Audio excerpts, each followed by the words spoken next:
présent, nous sommes, mesdames et messieurs, comme vous le constatez derrière moi, à quelques kilomètres de Bossou. Bossou, évidemment, c'est cet endroit situé entre le mont Nimba et qui se partage la Guinée, la Côte d'Ivoire, comme vous le remarquez ici, évidemment.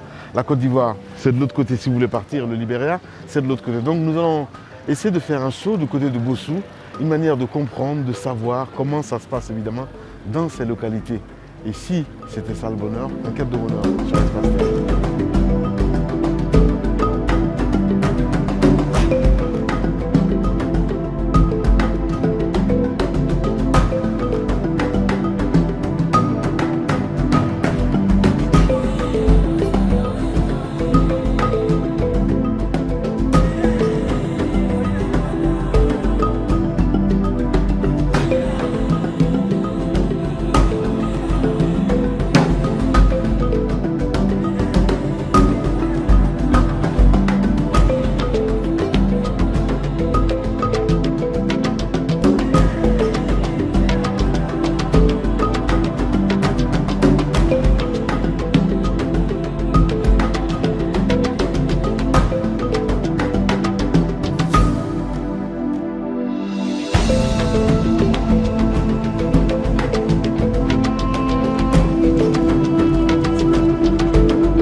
C'est quoi tes masques blancs là? C'est fait ici? C'est fait maison? C'est local. Ouais, je vois ça. Bossou, c'est une sous-préfecture située donc entre Lola et Zérékoré. Avec le guide, nous allons essayer de partir à la rencontre des chimpanzés. C'est bien cela. Vous êtes là depuis combien de temps? Comment vous appelez? Je m'appelle Vincent Mami. Mami. Vincent Mami. C'est Vincent Mami. Et vous, comment vous appelez? Je m'appelle Goumi Pascal. D'accord. Et depuis combien de temps vous êtes là? Moi, je suis là depuis 1992. 92. Oui. Vous êtes guide, Oui. c'est cela? Oui. Et vous, vous êtes là depuis toujours, on va dire? Oui. D'accord. Alors on va aller à la rencontre des chimpanzés, c'est ça? Oui. Est-ce que c'est facile l'accès? Comment ça se passe exactement? Bon, alors là, les séquences sont en tête. Mhm. On peut dire un peu là où ils sont, on peut les trouver la main. Des fois, ils ont déjà parlé, c'est autrement, il n'y avait pas. C'est sauvage, est-ce qu'ils attaquent ou pas du tout? Bon, Ça dépend? ça dépend. D'accord. Si on les provoque. Ok, si on ne les provoque pas, ils n'attaquent pas. On vous suit alors, on va y aller. Voilà. Bienvenue, ici c'était ça le bonheur.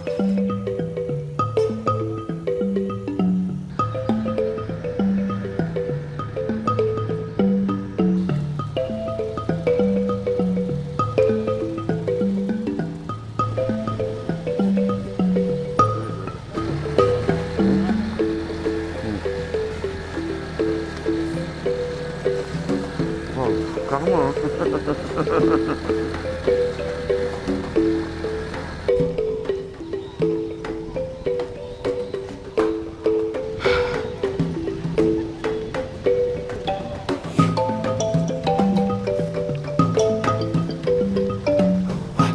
Monsieur le directeur. Oui, c'est ma première fois de venir par là. On est heureux de vous accueillir. Alors, vous allez enlever votre masque, comme on fait la télé en même temps. Voilà, arriver de là-bas de l'autre côté, on va le faire. Alors, il faut le rappeler, vous êtes le directeur de ce centre, c'est très important. La recherche scientifique, moi je suis juste bluffé à voir aujourd'hui que nous avons un centre opérationnel de ce genre ici, surtout qu'on essaye de partir avec le savoir. Comment ça se passe exactement, le fonctionnement de votre centre? Bon, alors, nous travaillons surtout avec la coopération D'accord. japonaise. Ok, la coopération japonaise. La coopération japonaise, ça veut dire l'université Ok. de Kyoto. D'accord. C'est commencé avec le professeur Ikimaru Sugiyama. Et j'ai été un des premiers étudiants ici. Et après, il m'a accordé une bourse. Et c'est avec lui j'ai fait le master et le doctorat au Japon. Ça, c'est top, ça. Voilà. Donc, 10 ans plus tard, il a pris sa retraite et il a été remplacé par le professeur Tetsuro Matsuzawa. Donc, depuis ce temps-là, on travaille en collaboration avec les équipes de chercheurs japonais qui arrivent. Ils arrivent avec des groupes d'étudiants au master et au doctorat. Donc, c'est dans la collaboration. Donc, au niveau des recherches, De la recherche, donc on le fait en collaboration. De retour au bureau, je vais vous faire voir les 2 livres qui ont été édités. c'est des espèces en voie de disparition, si on peut me dire ainsi. Comment faites-vous aujourd'hui au niveau des recherches? Est-ce que les étudiants viennent souvent ici pour apprendre? Comment ça se passe exactement? Oui, nous avons, en plus de cette activité de recherche menée en collaboration, nous avons naturellement un volet formation parce qu'il faut assurer la relève. D'accord. Ceci fait que nous avons des protocoles de collaboration avec les universités. Les universités, d'accord. Bon, l'université de Conakry, Ouais. de l'Abbé, de Parana, etc. Et aujourd'hui d'ailleurs, le ministère de l'Enseignement supérieur a pris soin de rattacher les centres, les institutions de recherche délocalisées aux universités de proximité. Top. Qui dit recherche dit beaucoup de moyens. Évidemment. C'est évident, il faut beaucoup de moyens. Et l'État guinéen, dans ce sens, fait de son mieux. Parce que vous savez, tout est prioritaire. Oui. Mais c'est quand même très difficile à financer proportionnellement par rapport aux autres départements. Ouais. Donc, nous, ici, l'État donne une subvention trimestrielle, un budget qui est payé chaque 3 mois. Ok. Et donc, c'est dans ce budget-là que nous assumons Vous faites des recherches? le fonctionnement des départements, les budgets de recherche, les fonds alloués à la recherche, le paiement des salaires des contractuels guides que nous avons ici. Voilà, donc c'est comme ça que ça se passe. Mais en réalité, pour le cas spécifique de l'IREB, la coopération japonaise ne nous a pas beaucoup apporté, je l'avoue, et je l'assume. Parce que vous voyez l'état du centre, bon, il n'y a pratiquement pas eu d'équipement. Et mieux que tout cela, la coopération japonaise n'a pas accepté de former des étudiants guinéens. Par contre, elle a drainé ici des étudiants occidentaux, des Européens, des Américains et même des Asiatiques, Coréens, Chinois. Ils ont formé sur place ici au master et au doctorat, mais en contrepartie, aucun Guinéen n'a été formé. Au niveau des recherches, j'ai reçu il y a 2 mois de cela un chercheur guinéen qui me parlait un petit peu de la découverte de la souche Ebola, en tout cas en ce qui concerne la Guinée. De ce côté, est-ce qu'on vous fait appel souvent pour comprendre un petit peu comment ce virus se comporte? Parce qu'on le sait très bien, si on se réfère un petit peu au corona avec les variants, on apprend un variant brésilien maintenant qu'on n'arrive même plus à contrôler. Vous, de ce côté, est-ce qu'on vous fait appel pour la manifestation en ce qui concerne les vaccins et tout ce qu'il y a autour? Bon, pas de façon directe, mais il faut noter que tous les centres travaillent en réseau et il y a une collaboration très nette entre nous. Et d'ailleurs, au niveau de la région forestière, c'est-à-dire le gouvernorat de Zérékoré, les institutions relevant de l'enseignement supérieur, il y en a 5.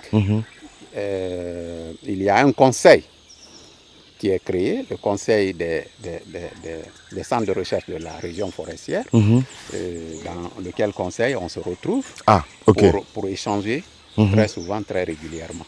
Dans le cas d'Ebola? Pas forcément Ebola, c'est sur tous les aspects. Oui. C'est sur tous les aspects, mais pour ce qui concerne Ebola, Oui, bien sûr, on nous donne des alertes là-dessus, mais chacun a sa spécialité. Ebola, c'est les virus. Et ça, c'est surtout au niveau de l'enseignement supérieur. Il y a le centre de virologie à Conakry. Il y a le CIRIT à Zérékoré, le centre sur les infections tropicales à Zérékoré. Il y a l'IRBAG à Kindia qui sont spécialisés dans ça. Mais l'information est quand même partagée. C'est le plus important. On va continuer. Pour. On va continuer. Hein.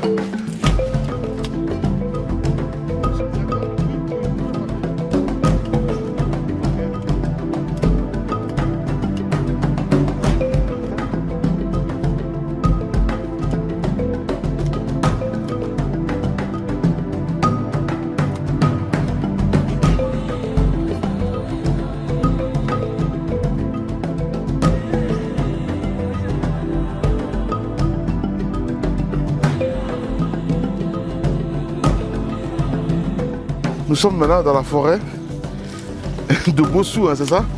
Ok, ouais.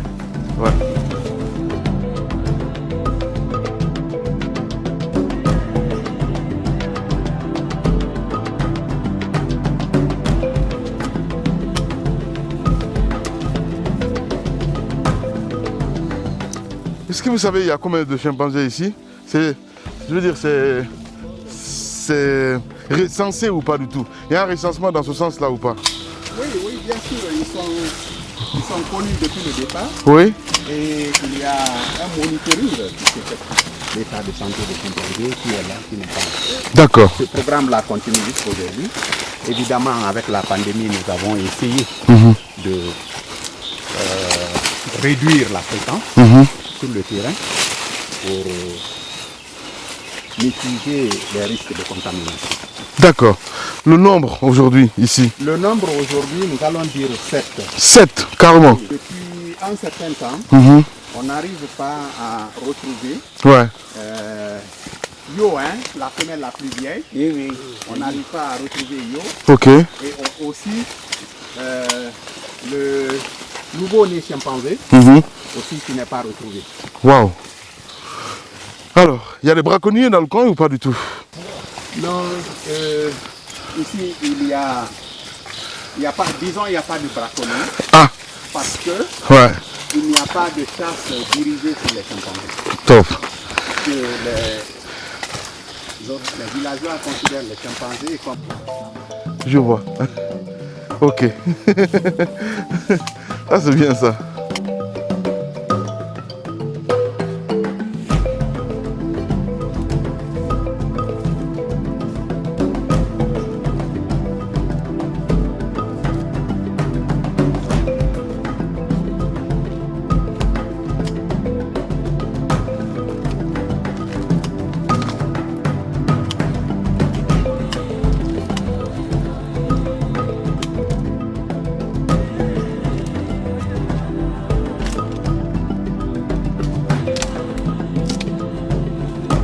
Justement, c'est ce que je comprends là. Ok.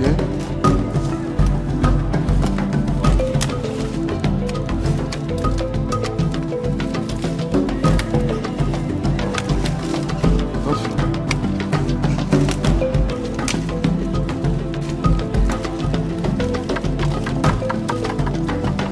Ouais.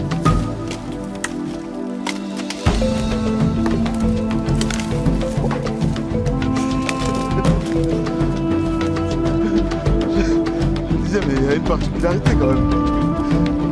Je comprends mieux.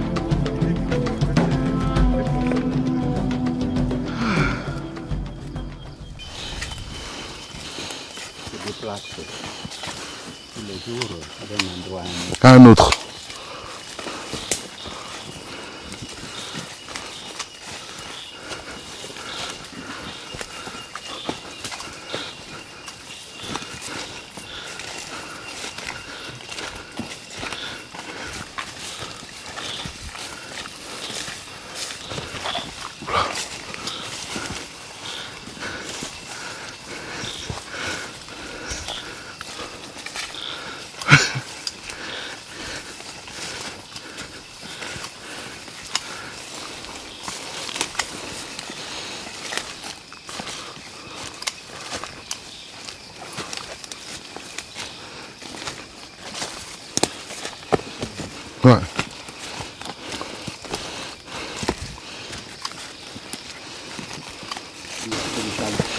Carrément.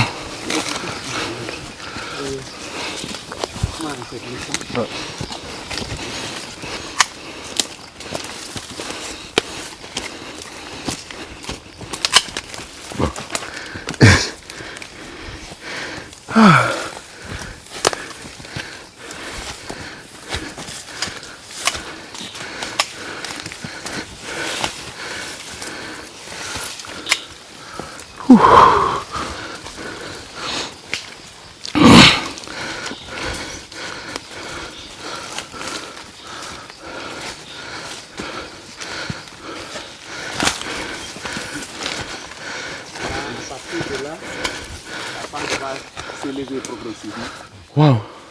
Donc c'est sur la colline en fait. Ouais, nous avons pris une route qui ne va pas en direct mais qui va un peu Je vois. sur la pente, un peu parallèlement pour réduire l'effort. On va y aller. Hop. Mais nous allons à votre rythme. Hein. Oui. Voilà. Vous voulez prendre une pause? Non, ça va aller.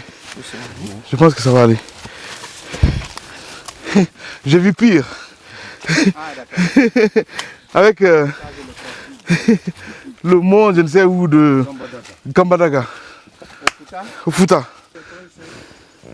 C'est encore devant. On n'a pas le réseau pour communiquer. Là, vous n'avez pas, il n'y a pas de réseau pour communiquer.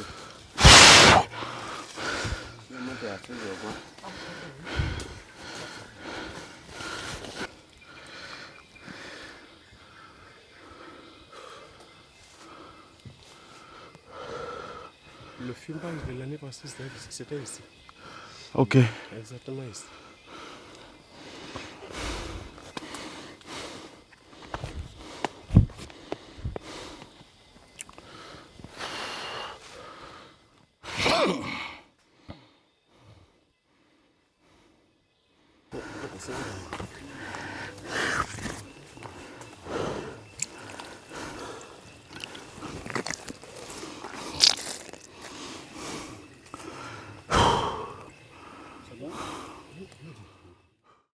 Lorsque vous regardez les ramifications du tronc, hein, vous voyez qu'à plusieurs endroits, c'est les lichens de couleur verte qui poussent. Ici, c'est noir. Là, pourquoi c'est noir? C'est la trace des chimpanzés. Ce qu'on appelle en anglais tree buttress drumming. C'est-à-dire, ils frappent sur le contrefort des arbres pour communiquer à distance. Par exemple, si les chimpanzés sont caractérisés par une structure de fission-fusion groupe, c'est-à-dire c'est un groupe d'individus, comme ici 21 au départ, aujourd'hui 7 qui vivent ensemble, mais qui de temps en temps se séparent en petits groupes pour des besoins d'alimentation, pour des besoins d'accouplement, etc. Ils font des petites compagnies. Alors maintenant, pour permettre à ces petites unités-là de se retrouver après, ils émettent des vocalisations. En faisant. Donc ça va très loin. Ça permet aux autres de se localiser entre eux. De l'autre côté, une sorte de vocalisation, c'est la frappe sur le contrefort des arbres. Donc quand il y a un premier groupe qui arrive, les autres sont encore sur l'autre colline, ils tapent ici, tout fait.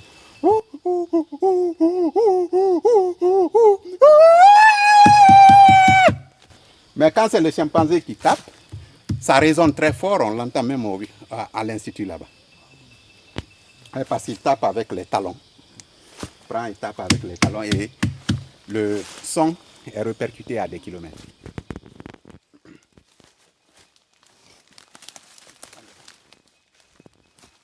Parmi les mammifères, on a des espèces de céphalophes, comme le guibe harnaché, le céphalophe bleu. Donc il y a certaines espèces de biches que les gens chassent ici pour la subsistance, bien que ce soit interdit. Bon. Il y a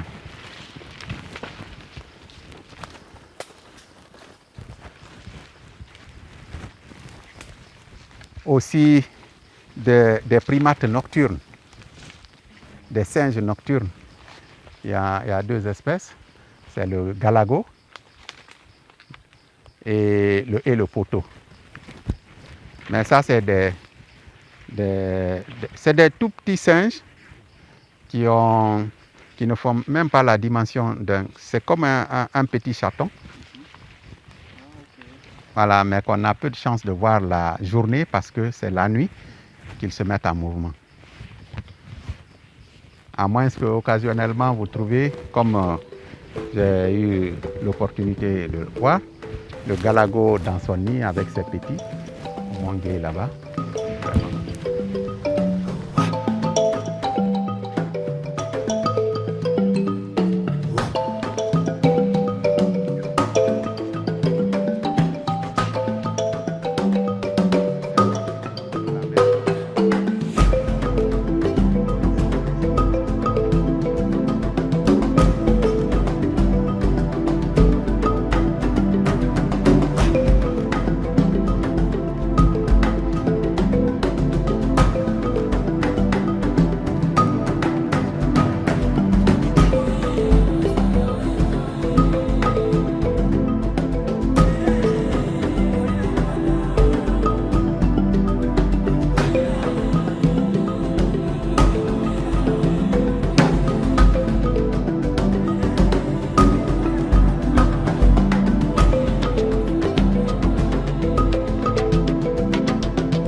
Voilà, on a une caméra de surveillance ici pour enregistrer qui tape.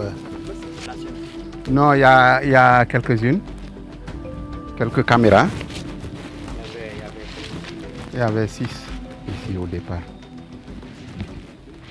Un thermomètre pour voir la variation de température entre le plancher du sol et la couronne de la forêt. C'est une étude qui a été réalisée par un de nos coopérants, un japonais, qui a mesuré la température à l'intérieur de la forêt pour voir la relation avec la nidification.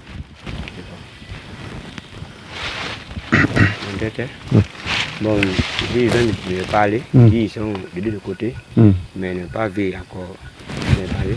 Ici, en bas, ils ont vu des traces, mais ils ne connaissent pas là où ils sont. C'est pas de continuer maintenant.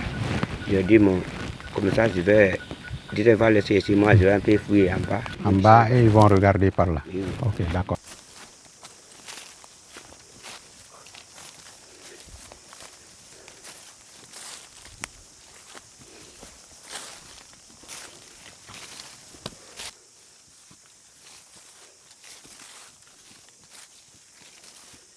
Comme pour défendre leur territoire.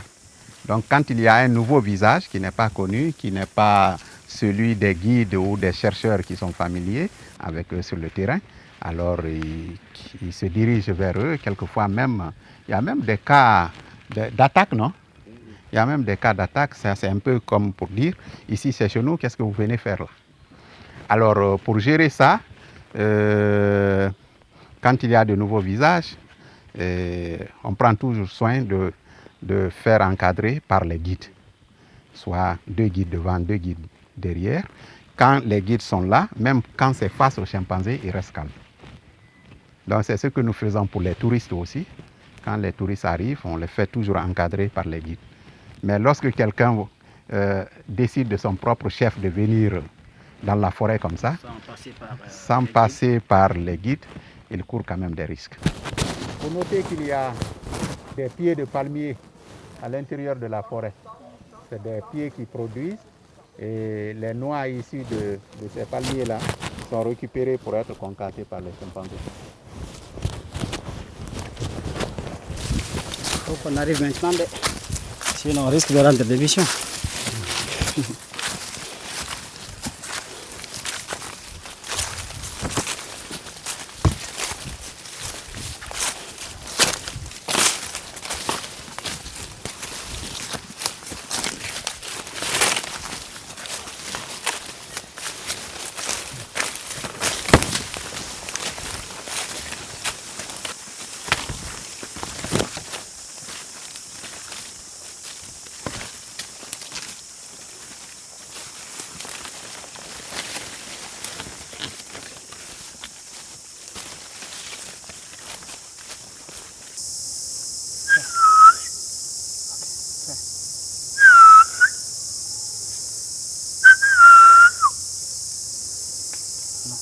C'est pourquoi. Pourquoi Pour changer. Quand on parle fort, ils vont se déplacer encore. Quand je fais comme ça, les gens vont me indiquer maintenant.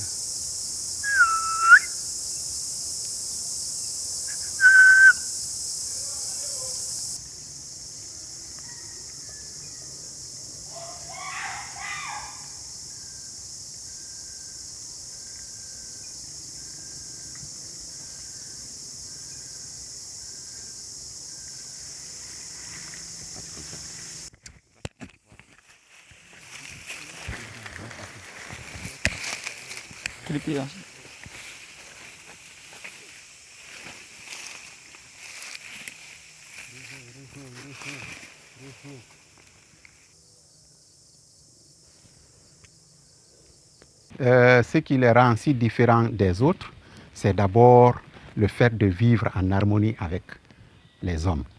Parce que partout ailleurs, vous avez les animaux en brousse, les hommes au village.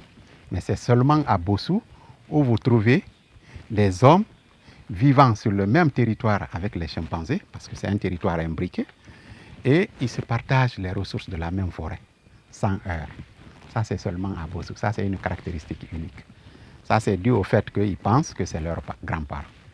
Donc, il y a cette relation d'harmonie, de coexistence pacifique et harmonieuse entre l'homme et le chimpanzé. Et ça, c'est seulement à Bossou. Ensuite, il y a le fait que les chimpanzés de Bossou utilisent des outils. Je ne sais pas si vous avez des images.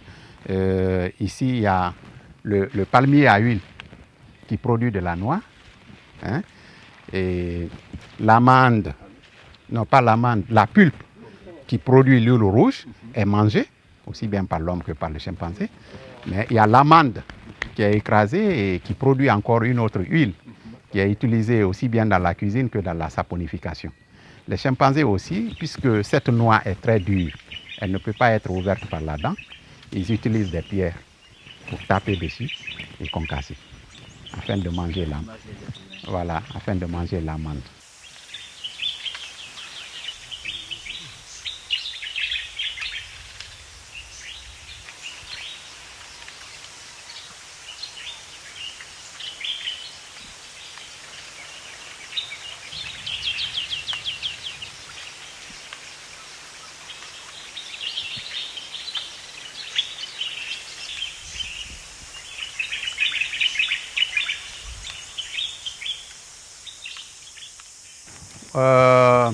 Il y a deux alternatives.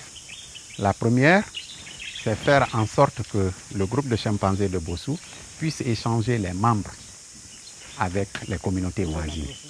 Parce qu'il y a beaucoup de chimpanzés au Mont Nimba.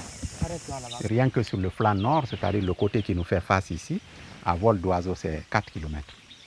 Là, on a déjà identifié certains groupes, comme le groupe de Gatoy, le groupe de Tongbongbong. Il y a un peu plus vers l'est le groupe de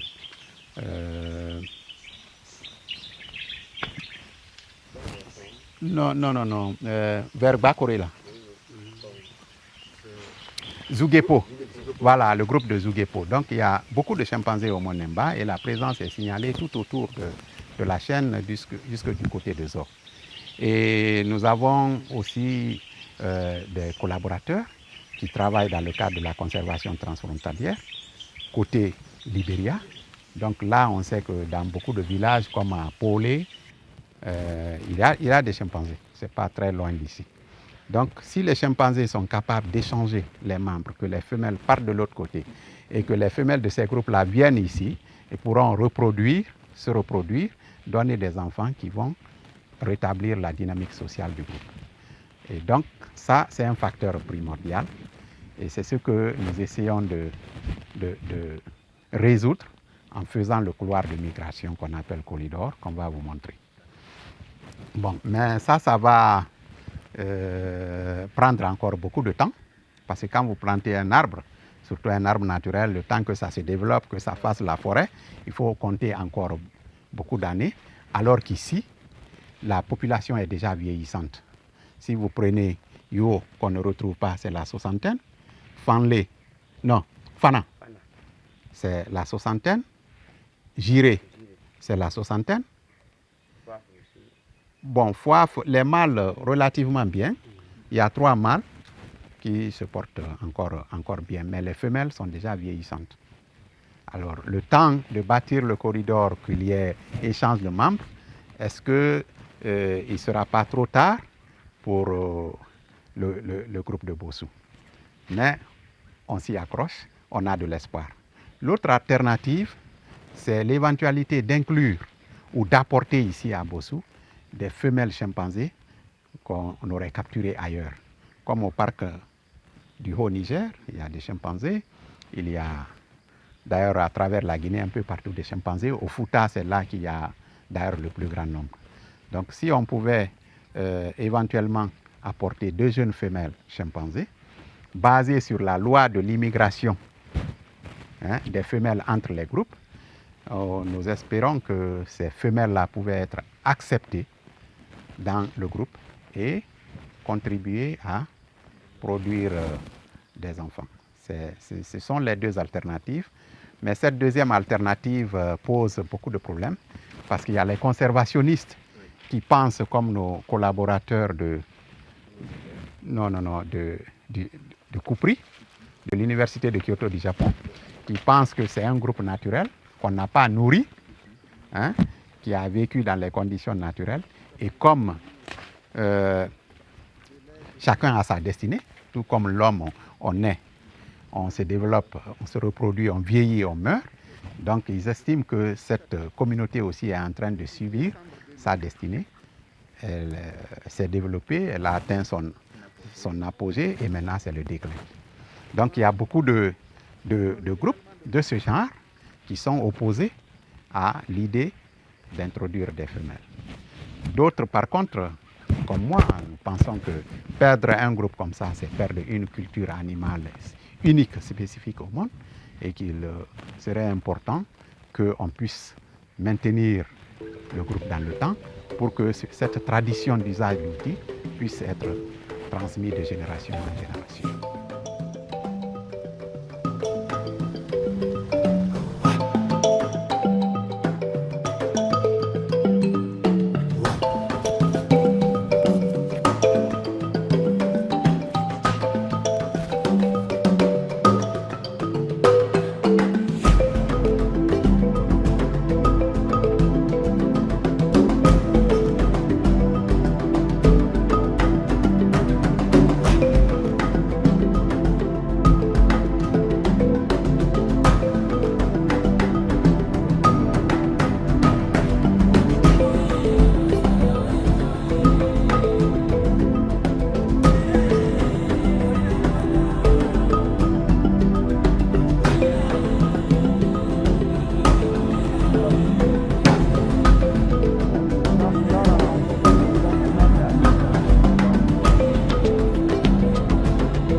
Je vous montre, voilà la configuration de la réserve forestière de Bossou.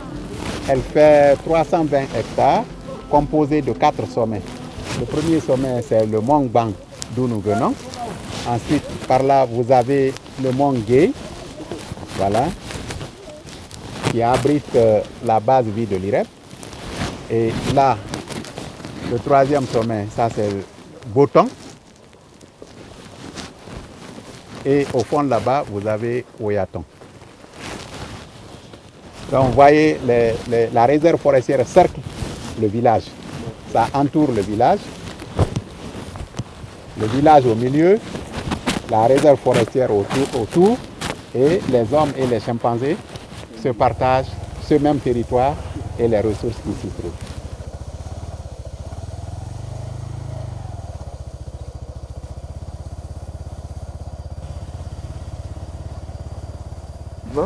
Bien, nous sommes à l'intérieur du corridor. Tout au long de notre parcours là, nous sommes passés à travers le domaine du corridor. Maintenant, nous vous conduisons à la pépinière vous montrer les enjeux de la conservation. Parce qu'en fait, notre vocation, c'est la recherche sur les chimpanzés, la biodiversité en général. À côté de cela, nous faisons la conservation. Comme pour dire, quelqu'un qui a besoin de l'eau, il faut d'abord le poisson. Et qui a besoin du poisson, il faut d'abord de l'eau. Voilà, donc il faut la conservation.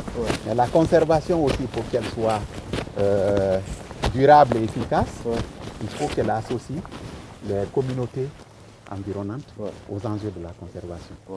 Donc ici, pour faire développer le couloir de migration dont on vous a parlé, la première étape consiste à installer des pépinières, des plants de pépinières. Mais ici, nous avons deux types. Ici, ça c'est la pépinière agroforestière. Elle contient les plants de café, de cacao, de palmier et d'anacarde. Ça c'est destiné principalement aux communautés. Bon, donc nous faisons ça, le moment venu, on distribue ça aux membres de la communauté pour leur permettre de faire des plantations familiales. Donc c'est une façon de les accompagner dans la genèse des revenus. Ça leur permet d'avoir de l'argent et ça leur permet aussi nous permet aussi de les impliquer dans le travail que nous faisons. Donc avec la plantation, ils gagnent de l'argent, mais en retour, nous, qu'est-ce que nous gagnons? C'est qu'en entretenant les plantations, ça nous préserve des feux de brousse. Voilà. Parce que le plus grand problème que nous avons ici, c'est les feux. De l'autre côté, sur la plaine des Ouguépo, vous avez beaucoup d'éleveurs qui sont installés. Et à la saison sèche, pour renouveler le pâturage, ils mettent généralement le feu qu'ils n'arrivent pas à contrôler. Ces feux-là débordent et viennent juste ici. Et quand le feu arrive, tout ce que vous avez fait comme effort pour 2-3 ans, ça part en fumée. Il y a combien de plants de café? Cette année, je crois, il y a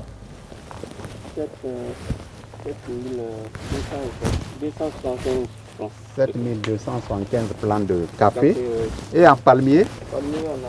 Cette année, l'année dernière, on avait fait 18 hectares. Cette année, on n'a que 12 hectares de palmiers. 12 hectares de palmiers. Et voici le cacao que ça va. Voilà.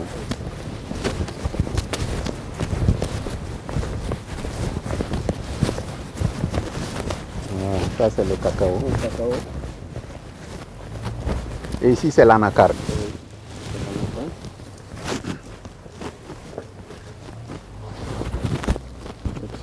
Globalement, la pépinière, là, c'est combien? Globalement, ça fait 24 hectares. 24 hectares. En plantant, lorsque c'est transplanté. Bon, de l'autre côté maintenant, nous avons la pépinière forestière qui est utilisée pour bâtir le corridor de migration.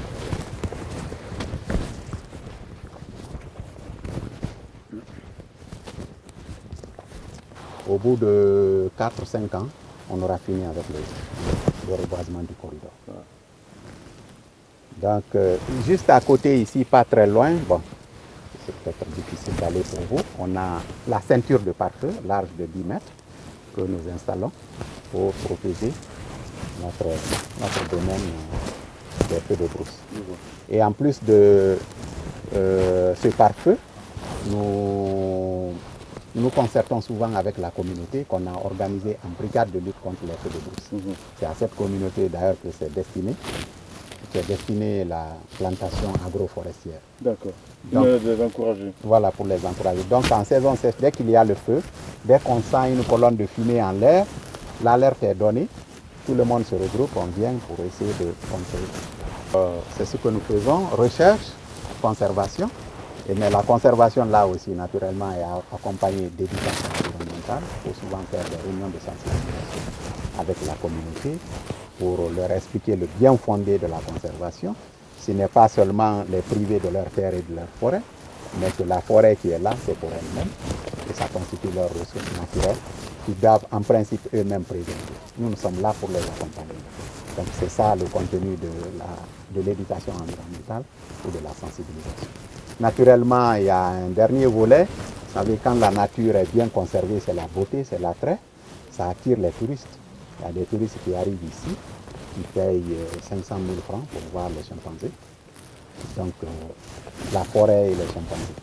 Et sur ces revenus-là, nous avons une clé de répartition qui alloue 50% des recettes à la communauté villageoise. Parce qu'il s'agit de leurs ressources naturelles. Donc, il faut les impliquer aux enjeux de la conservation. L'autre partie, 15%, non, 20%. 15% pour les guides, voilà, 5% pour le comité de gestion et 30% pour l'IREP. C'est ce que nous injectons ici dans le reboisement. En plus de votre budget de fonctionnement. Voilà, plus de notre budget de fonctionnement. Je vois. On va avancer? Oui. Donc voilà. La fameuse question de plasticide. Maintenant, Je vois que nous allons les arbres, voir le mirador. je ne sais pas comment vous faites pour la conservation, pour la bonne santé même. Non, ce que vous remarquez là, c'est le passage du feu. Ça? Ah non, je parle plutôt. Ah ben d'accord. Oui, Ça c'est le feu. Non, mais je parle même de ces plantes-là, parce que je vois Ah, ok. qu'il y a d'autres qui sont attaquées comme Qui ça. sont attaqués par des insectes. Ah ben voilà. Mais nous évitons d'utiliser des pesticides Ok. parce que nous pensons que c'est le milieu naturel. Non, ça je comprends très bien. Raison pour laquelle je pose la question. Voilà, Comment c'est ça. faites-vous aujourd'hui pour la conservation? Vous dites, on laisse faire en fait. Voilà, c'est ça. Tout ça, ça s'étend à perte de vue jusqu'au fond là. Ce qui est reboisé là, ici là, ça fait 7 plus 11, ça fait 28 ici. 28 hectares ici. Vous voyez, tout ça c'est planté. Hein? Je vois. On continue. Au niveau de l'entretien, comment ça se passe justement? L'entretien, nous essayons d'éliminer les herbacées. Okay. On prend la daba pour dessoucher, enlever. Parce que quand vous coupez, au bout d'un mois, 2 mois, ça remonte encore beaucoup plus fort. Effectivement. Voilà. Donc, pour... Quand c'est comme ça, après, c'est même plus intéressant. Oui, c'est ça. Tu vois ça? Voilà, on enlève les souches. Ouais. Voilà, ça permet de faire pourrir Effectivement. l'herbacée et ça fait de l'engrais pour les plants. Justement. C'est comme ça. C'est comme ça nous faisons. Ah, c'est le Richard Mollard qui passe, la chaîne principale. Ouais. C'est là où il y a le sommet le plus élevé, mais c'est encore, ça porte encore des nuages. Je vois, ouais. C'est Richard Mollard, là c'est le mont L'Éclair. Bon, là c'est un mirador de surveillance des feux de brousse. Ouais. Là aussi, nous l'avons construit localement. Ouais. Et ça nous permet d'avoir une vue panoramique autour du corridor pour repérer les éventuels feux de brousse à partir de la fumée, les flammes, etc. Et donc, on donne l'alerte, tout le monde se mobilise et on essaie de venir contrer le feu, soit en faisant rapidement un autre pare-feu ou alors en empruntant des bols d'eau pour asperger. Ça, c'est excellent ça. Tout ça, c'est fabriqué localement. Et après ce droit d'usage, c'est un emprunt au rang. Quand on boit de l'eau, on urine. Évidemment. Quand on mange, on se met à l'aise. Ouais. Donc, c'est la nature elle-même qui est importante et qui doit être préservée. Donc, au-delà des nouvelles technologies de l'information, de la communication, de l'industrie, nous sommes dépendants de la nature qu'il faut absolument respecter. Préserver, c'est très important. Ouais. Pour l'équilibre même de la vie de l'homme. Ouais. Mais en matière d'agression en ce qui concerne l'environnement, peut-être on va dire le projet qui arrive, même si beaucoup se posent des questions, je parle du projet Simandou, entre autres, oui. On se dit qu'est-ce qui est prévu dans ce sens-là, mais quand je vois déjà ce que vous faites ici, avec les reboisements, on se dit peut-être l'espoir est permis. Oui, en fait, comme je le disais tantôt, parlant des plantes là, je dis que la nature c'est un équilibre. Voilà. Et c'est bien, les projets miniers sont importants pour notre développement économique, on en a besoin. Mais parallèlement à ce développement économique, il faut des mesures de mitigation qui tiennent compte du respect de l'environnement. Ouais. Voilà. Et donc, si ces mesures de mitigation et d'accompagnement des communautés sont bien mises en place, je crois qu'on peut trouver l'équilibre de la balance. Mais généralement, les miniers, ils sont puissants. Le pouvoir financier est très puissant, qui fait que généralement, c'est difficile d'équilibrer les choses. Ouais. Intéressant. On va y aller. Ah, doucement, hein? Ouais, ça va. Voilà. On peut vous introniser ici, hein, comme empereur.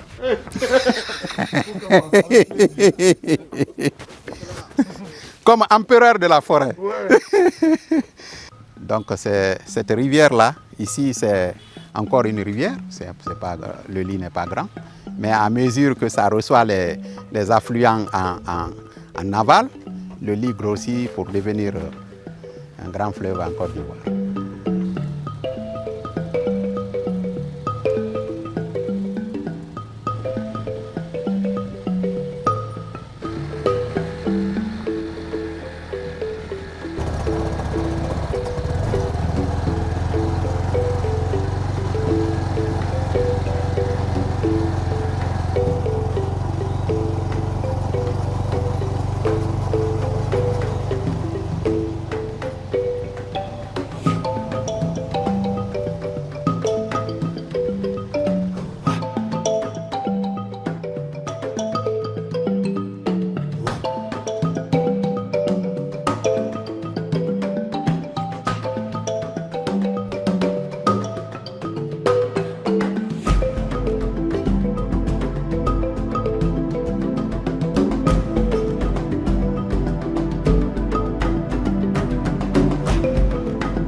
La source est en Guinée, okay. Ça coule vers la Côte d'Ivoire. D'accord.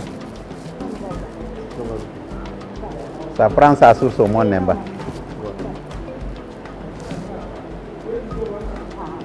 Et à partir de là, de plus en plus, il grossit. Au fur et à mesure que ça reçoit les affluents.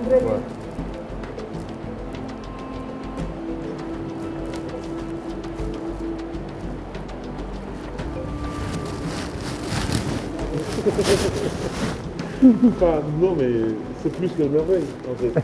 Le bonheur, c'est tout ça. Ah, voilà. Je les trouve fort, ceux-là. Tout ça, c'est des sites touristiques qu'on devrait pouvoir valoriser. On doit mettre en valeur. En valeur, vraiment. Et qui peuvent générer des revenus. Évidemment. Vraiment.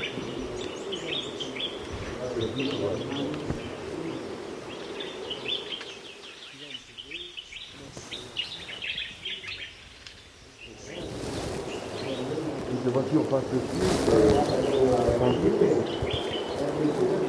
c'est trop naturel. Et dans l'élément de Dalaba, on a pu constater le pont de Dieu. Donc, ça veut dire combien il y avait de lieux comme ça en Guinée inexploités. Et comme le disait le directeur, c'est donner les moyens pour mettre un peu en valeur tout ce que nous avons comme touristique. Encore une fois, est-ce que c'est recensé aujourd'hui? C'est l'autre question qui va être posée.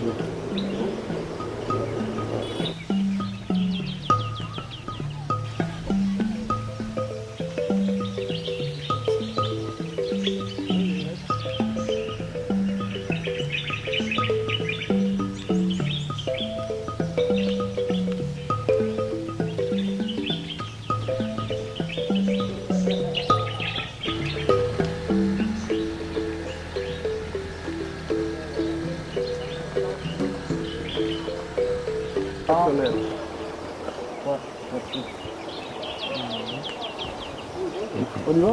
On y va. On a besoin de 100, la même village pour avoir une Guinée innocente.